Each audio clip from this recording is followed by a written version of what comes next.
One recent nationwide study found that more than 6,500 children are injured each year while driving or riding in golf carts, with more than half of them age 12 and under. While data confirms the Wolfson Children's Trauma Center has seen a steady increase in golf cart injuries, they only have data on the most critically injured children, right, who are admitted to the hospital, and many of these injuries can be avoided. So today, joining me now is Jessica Winberry, and she is of Safe Kids Northeast Florida. So thank you so much for joining us today. Such an important topic. Yes, thanks for having us. Of course. And so what types of injuries can children receive while improperly using these electric vehicles and even non-electric vehicles? Right.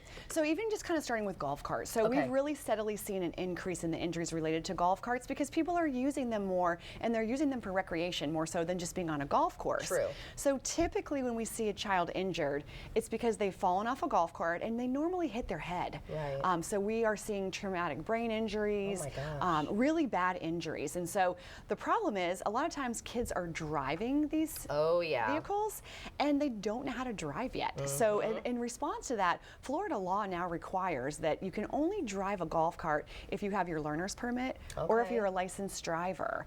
But I see it a lot in my neighborhood. Yep. I'm like, I know that kid is not old enough to drive. Yep.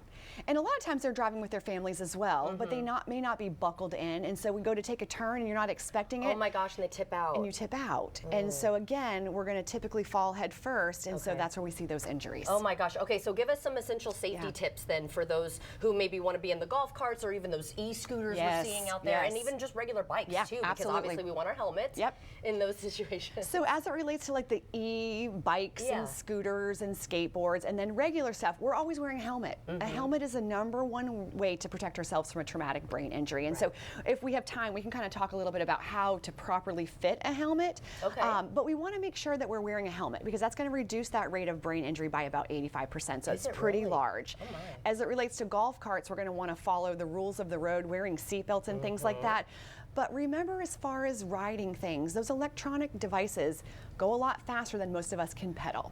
So if a person hits a rock or hits a curb or falls, they're going at a much faster rate typically than when we're just pedaling. So those injuries can tend to be more severe. Yeah, I was going to say what makes them particularly dangerous. So you just mentioned that, and since we do have a little bit more time, how do we properly fit? Yes. So this is considered a bike helmet or a scooter helmet. There's different types of helmets, but this one is great for if you're biking or if you're scootering.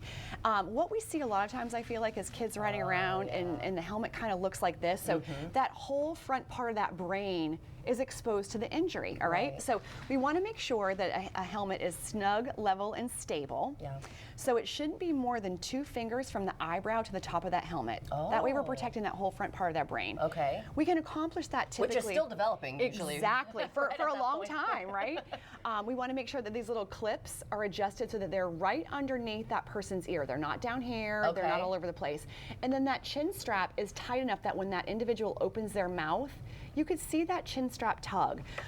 In our program, we provide helmets and do bike helmet fittings, and we have a lot of great parents that just say, I didn't know how to get the helmet to fit properly. So they can always call us and ask questions. But you know, wearing a helmet is great, but wearing a properly fit helmet is going to be what really protects us. If it's moving all around, it's not going to do what it's supposed to do. So if somebody wants some more information on safety, how can they get it? Yes, they should check our website first of all at wolfsonchildrens.com/safekids, or they can always give us a call at Safe Kids as well, and we can help answer questions over the phone, or maybe the family just needs a little trip into us to make sure that their helmet is fit properly. Yeah, and even for the kids, I mean, like, or not just for the kids, for adults too, because I didn't remember how to properly. I know if it feels right or wrong, you know, when it's on, because we kind of know, like, as adults what it should feel like.